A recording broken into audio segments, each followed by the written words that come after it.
Hey everyone, welcome back to the Board Game Spotlight. Today we're going to look at War of Supremacy, a King of the Hill card game for 2 to 5 players that plays in about 30 to 60 minutes. So let's take this to the table and I'm going to tell you about it. So today we have War of Supremacy set up, and this is a King of the Hill set collection, take that type card game for 2 to 5 players. And the game plays over a number of turns in which players are trying to accumulate the predetermined amount of territory cards. So the game really feels like a mix of Magic the Gathering, King of Tokyo, and Smash Up. So the goal of the game is to win these territories. So how do you do that? Well, you're going to play creatures into a group. Those creatures are going to invade or attack these territories, and they're going to end up winning the territory if you're able to hold on to it for a certain number of turns.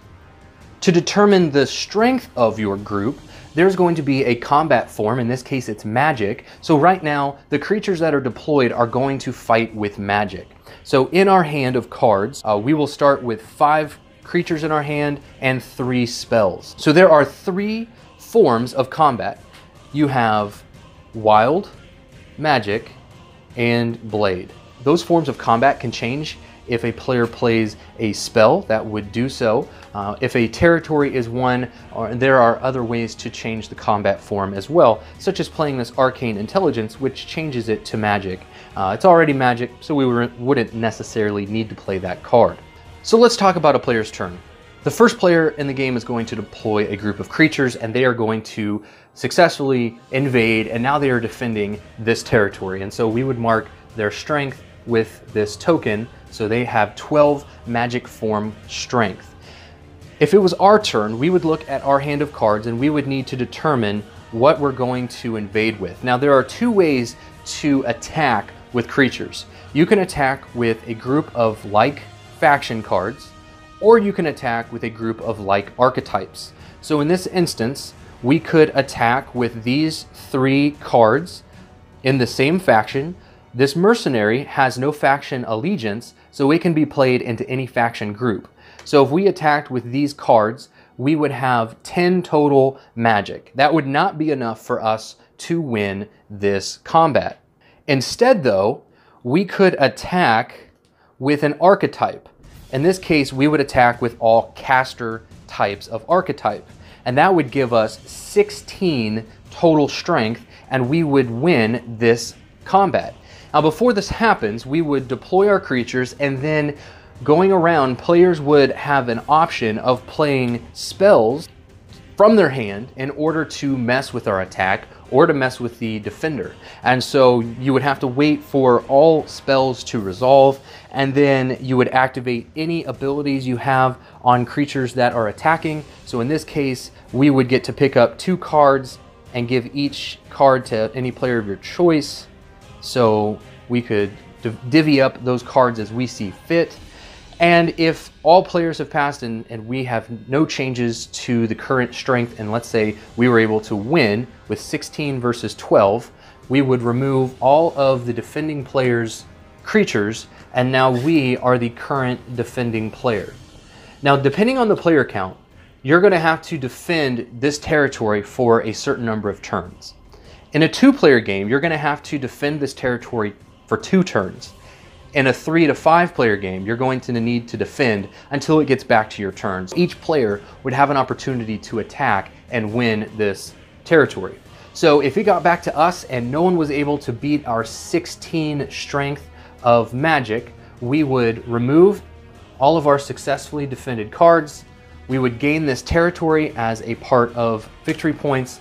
We would reveal a new territory, and each of these territories is going to come with special abilities. So we would need to check what the special instructions are for that territory, and we're going to reveal a new combat form.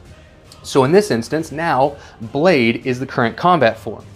At the end of a player's turn, you're going to get to draw 2 cards from a deck. You can draw 2 from either deck, or you can split it 1 and 1. If you don't play any spells or creatures, you'll instead get to draw 3 cards from the deck, and we will add these into our hand.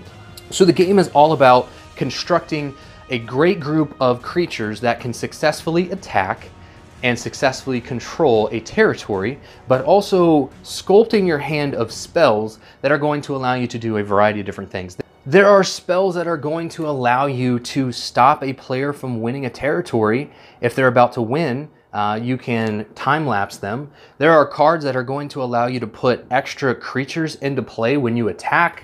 There are counter spells that are going to prevent a spell from harming you.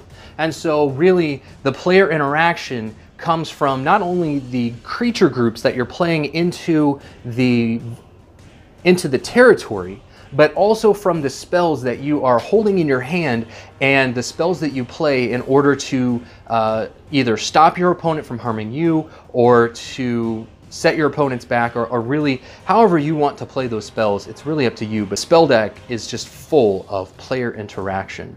Now your hand limit is 10, so if you were to draw a card and it puts you over 10, you would not be able to do so. So sometimes it is in your best interest to play cards that you know won't necessarily win a combat, but you will be able to get rid of those cards and draw new ones. So if you attack and you're not able to defeat your opponents in the territory, those cards go to the graveyard, then you're going to be able to draw back up. War of Supremacy is a fast-paced game of King of the Hill set collection. It has absolutely breathtaking artwork. The game is chocked full. It is overflowing with all types of player interaction. You have take that, you have defense, you have offense.